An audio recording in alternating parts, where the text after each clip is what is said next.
Il y a deux raisons stratégiques. Il y a une raison psychologique et une raison technique. La psychologie, c'est que quand vous êtes gestionnaire d'une entreprise ou de données, vous n'avez pas envie que vos données sortent de l'entreprise. Moi, j'ai encore des clients qui me demandent des photos de leur serveur qu'on leur envoie pour qu'ils matérialisent où sont leurs données. Donc faire sortir les données de l'entreprise, c'est psychologiquement complexe. Techniquement, aujourd'hui, il y a des applications qui sont orientées métier avec des clients lourds, qu'il est difficile de basculer dans le cloud, qui ne sont pas conçues pour aller dans le cloud. Et de l'autre côté, on a des nouvelles applications qui sont conçues pour aller dans le cloud. Donc on va mixer ces deux applications et on va arriver tout simplement vers l'hybride. Donc c'est dans le sens de l'histoire, économiquement et techniquement.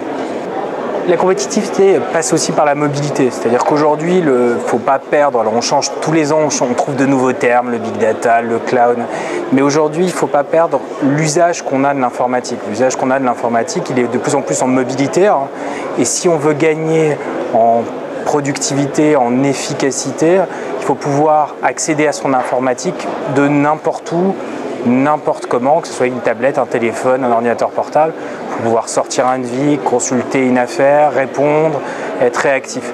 Et ça, c'est la mobilité qui va donner la première productivité. Le cloud permet d'offrir une partie de la brique mobilité en donnant quelque chose qui est accessible en volume très rapidement depuis n'importe où dans le monde. Donc la première chose, c'est tout ce qui est utilisé en mobilité, mais en mobilité, le basculer dans le cloud.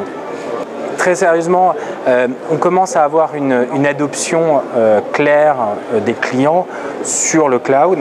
Alors, sur plutôt le fait de dire qu'on va faire abstraction de la couche infrastructure pour basculer son application dans le cloud. Donc ça, c'est une démarche qui se fait de plus en plus. C'est-à-dire que les serveurs, on arrête de renouveler les serveurs qu'on a dans l'entreprise, on arrête de louer de l'infrastructure brute et on loue plutôt ce qu'on appelle du platform as a service, du software as a service. Donc on bascule vraiment dans le cloud. C'est une marche et on rentre dans une courbe ascendante, dans une accélération de la courbe. On était juste dans un balbutiement et là on est dans l'accélération. Donc de très bonnes perspectives.